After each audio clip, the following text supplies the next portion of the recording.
Hey guys, welcome to my video. Today I'm doing a video on reviewing the first book of the Ice Planet Barbarian series. So if you would like to watch that and just hear what I think about the book and everything, definitely watch this video, subscribe and like, and comment down different books that you would like me to read next. Okay, so let's start at the beginning. I'm going over book 1. If y'all want me to, I can go over all the other books. I'm only on the second book so far, but yes, let's go over, ignore the stuff in the back, but yes, let's go over book 1. The title of the first book is Ice Planet Barbarians. So what happens and what takes place, the story is about two people, well, not two people, but two main characters. One's name is Vectel and the other one's name is Georgie. And what happens is Georgie gets kidnapped, well, abducted by these aliens, and like they're called, like, there's like two types of aliens. Basically this book is about different alien species but in humans, but basically there's like these like bottle-headed aliens. There's bad, okay, so there's bad aliens and there's good aliens, and for who I'm talking about right now are the bad aliens. So they abducted these women that are all like 22-year-old, don't have a lot of family near them, like straight out of college, fertile, I say fertile but like it's necessary, like women. And so they kidnap these women. So then there's like 6 other main girls that are with Georgie, and their names are like Kira, and then there's one girl named Liz, and like a couple other girls there. And basically Kira is another like little like side character, and so the aliens were mad that they couldn't understand her. So they put the translator in her ear, so now she can understand all the different alien languages. And then there is Liz, who is another kind of main character, and she is like kind of like Georgie's friend, I guess. They all kind of like band together against these aliens, and they're trying their hardest to like figure out what's going on and what's taking place and going on in the, if I'm looking right here, my mirror's right here, and they're like basically like figuring out what's going on, and they're like, oh, all of us are like the same age, we've all been like taken and kidnapped, like what's going on? And then Kira tells Georgie like, oh girl, like I have a translator, like this is what they're saying, like we've been abducted, we're in the cargo hold. And basically there's this one small part that was like really unexpected, and like I would say was kind of like just like honestly kind of like tasteless in my opinion. That's kind of harsh, but like it really wasn't needed. We could have done without it, where this one scene they're kind of like describing what these alien guys are like, and they're like, oh yeah, they're cruel, they're mean, blah blah blah, and they're like, and this one girl gets assaulted, and they're saying how like they're not allowed to like scream and do stuff like that, or else they get like assaulted by these aliens. And honestly I feel like we could have done without that. Like I feel like it wasn't necessary, but I'm not the author, so I guess she felt the need to put that in. And it's like it's only like a paragraph or two, but it's still like pretty, like it catches you off guard, I guess is my point about it, is that it catches you off guard. So then they end up like banding together and taking over this alien cargo thing, and Georgie steals this guy's gun and his uniform and all this stuff, and there's just like a mini takeover going on going on with these group of girls. And another thing to keep in mind is that they also there's technically like 12 girls. Like there's 6 main girls, but there's 12 girls because they have these other girls, the other 6 girls in tubes right now. And they're like not conscious. They gain consciousness later on throughout the book, but they're not conscious in like the very first parts of the book. So then there is like the aliens like have some type of like meltdown or some type of issue with fueling, and they're like, okay, so we're gonna drop the cargo off somewhere and we'll come back for them.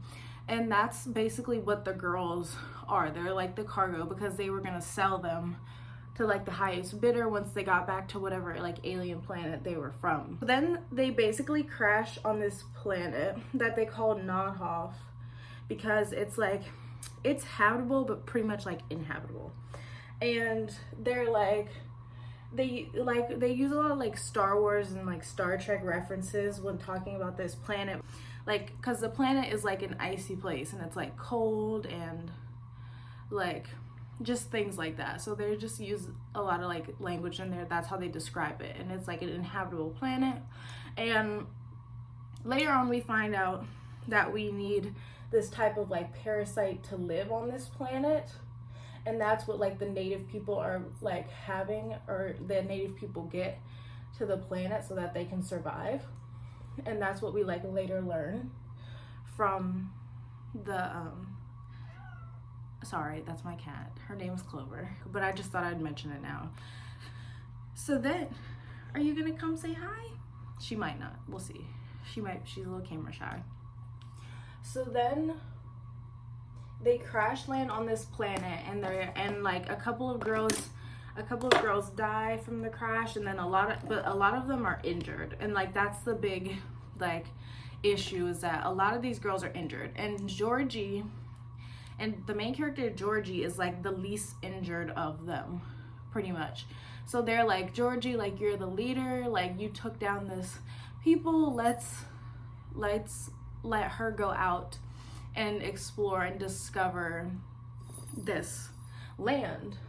And she's like, okay, I'll go, like I'll come back with help maybe, like I got this, like we're gonna go and do this. So there's this like hole, and they leave out of the hole, and like these girls are like sweaty and nasty and like have like nowhere to use the bathroom. So just like imagine that.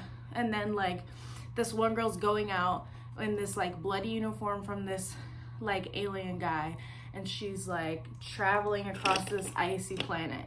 And to speed it up a little bit, she gets caught in a like animal trap, bear trap, and then she passes out because it hurts so bad.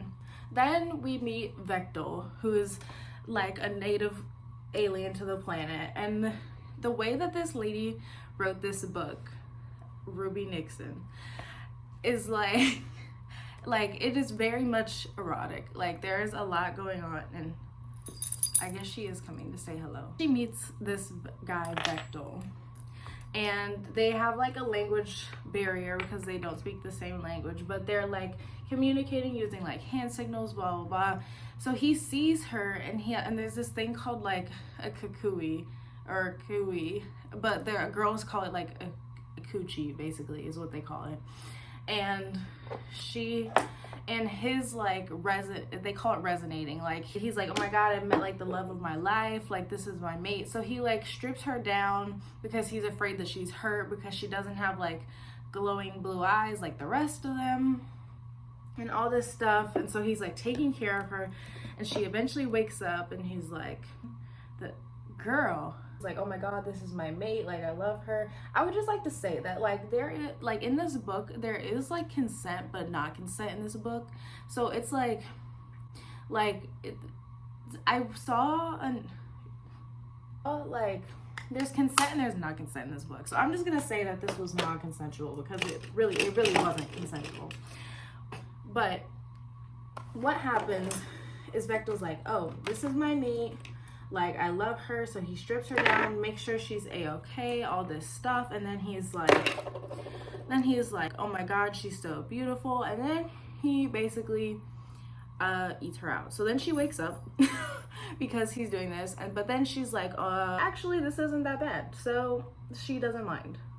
So I mean, so then we're starting off pretty good. She's like, okay, this isn't that bad, like it could be worse. I'm stuck on an alien planet with this hot alien, and he's eating me out right now, but like what else, it could be worse, is what she basically is thinking right now. To make a long story short, they can't communicate with each other because there is a language barrier. So she's like, I'm freaked out, where am I? Like, who are you? And then he's like, I'm Vectel, basically. And she's like, okay, like, that works. And she's trying to get him to take her back up to the mountain where the girls are. They basically, that's what's happening, is like throughout the book, she's continuously being like, we have to go back up this mountain, we have to save these other girls, but like he doesn't understand her. But that's what the whole like preface of this thing is that we need to get back up the mountain to save the other girls. And as they're going on these journeys, they start to like learn to communicate with each other. And he like is trying to explain to her about like the Renaissance, and like how he's his mate, but obviously they don't understand each other. So the only way they can like express themselves is through like having copious amounts of sex, and that's just what happens throughout the book. So they end up going back up the mountain. He ends up getting her to go back up this mountain, and they're like, she's like, oh my god, like my friends, they're my people, like we need to go, this is them. And the girls are like, oh hey, blah blah blah. And then Kira, the girl with the translator, can understand him, and she's like telling them what he's saying, and he's like, hi, my name is Vectel, this is my mate Georgie, like I'm here to help, blah blah blah, like all that stuff. And then eventually Georgie and Vectel decide that they and the other girls all kind of decide that they need the extra help anyway. But Georgie and Vectel are like, okay, we're gonna go back and go to your tribe, like his homeland, and get more help, is what happens. So then along that journey, they come into this cave and they find this like old ship, and she gets like shot in the head with this laser, and now she can speak English and the language that the people speak on this planet. So now she learns that she's able to communicate with Vectel, and now there's like this whole thing where like, will she, won't she stay? Like, now that they found the girls, can they maybe go home? It's this whole like, will she, won't she situation. She's starting to fall in love with this guy, but like if she's able to go home, is she gonna go home or is she gonna stay with him? So then they get to where his tribe is, and he goes and he's like the tribe leader, and he's like, oh, we need my best people. There are these unmated girls that need help at this area. Like, I need all my best people. Let's go. We need to help these women. It's an emergency, is basically what is said. And Georgie's like, yeah, we need to go, blah, blah, blah. And she meets all of his like native people, and they're like, well, oh, like, why is she ugly? Like, she doesn't look like us. And the thing about their tribe, I forgot to mention, is that they like, it is rare to have women, or it's rare to find a mate. So it's also rare to have women. So there's like tons of guys, and there's only like 4 women. And she meets one of the women, and she's really nice to her, and she finds out that she used to like, that the other woman like used to like Vectel at some point, and she's like, girl, like, this is my man, like, this is what can't be happening. So basically what happens next is that they get back to the ship and they find the girls. And keep in mind, she's only mentioned that there are 6 girls there. She has not mentioned that there are more women inside the tube until she tells Vectel, she's like, actually, we have more women that we need to like get and protect. So he's like, okay. So they get their best warriors and they leave. And she's like, sorry I didn't tell you before, blah blah blah, but here are these extra women. And he's like, that's fine, like, we just need to help them out, is what essentially happens. And once they get back to the place, some of the main girls, like Kira Georgie. They meet their one guy. What happens is, like, one guy ends up finding his mate, and like they make a sound when they find their mate, but they can't figure out who it is or who's making the sound, essentially. And they're like, oh, like, who's mating, like, whose is it? And like no one spoke up, so they're like, okay, whatever, like, it's fine. But we find out in book 2 who that is, but we'll get there, because book 2 is more like an enemies to lovers, but we'll get there. So then they end up finding and helping these women, and they take them back to, and they're like, basically where book 1 ends is that we find out that they got the women and they're starting to take care of the women at the spaceship that these girls have crashed in, and that basically all of these people, this book is basically an erotic reading kink book, because all these unmated men want to do is like have sex with these women and have children with them, is like the whole like big thing of this book and book series, but we'll get there. So I would say that this is sort of the end of my book review for Ice Planet Barbarians, because the book kind of ends in like a place where there could be a part 2 to Georgie's like point of view. Like, we find out that she might be pregnant and like things like that. But then we're also starting to understand what's going on, and we're also starting to get different information about all the other girls that are on this ship. And book 2 starts where they're in the spaceship, and Liz is with another alien guy, and they're sort of like enemies to lovers, is basically the situation that we're in. And I can do a review on that one too. Figured I would just start the first video off with a light read. This was not a light read. I figured I would start off with a book that was like, it was, plus these books aren't like long books. Like, it took me only about a day, or technically a day, but it would only took me about 4 hours to read, to get through this book series and read this book series. They're not long books at all, and the author actually has 22 books. I probably won't read all 22, but I will read a couple more. I would recommend them because they are like pretty good in like sci-fi. Like, they are pretty good sci-fi books. If you could classify them as sci-fi. There's, if you like reading about sex and stuff like that, it's also a good book. If you like, it's good erotic, like if you like to read stuff like that, it's a good book.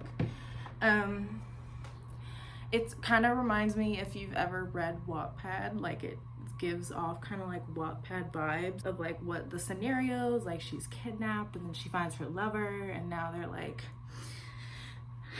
that. Like, that's what it's kind of giving. But I would say that it was a pretty good book series. Like, I'm on the second book right now. And then I guess I will read the next book after that, because the next book is about Kira, and Kira finding like her mate and stuff like that. So that should be interesting because she has the translator. But overall, I would say that if you like erotic sci-fi, this is a pretty good book series to read. I personally enjoyed it, I guess. I'm not really a sci-fi reader, so that was a little hard for me to go with at first.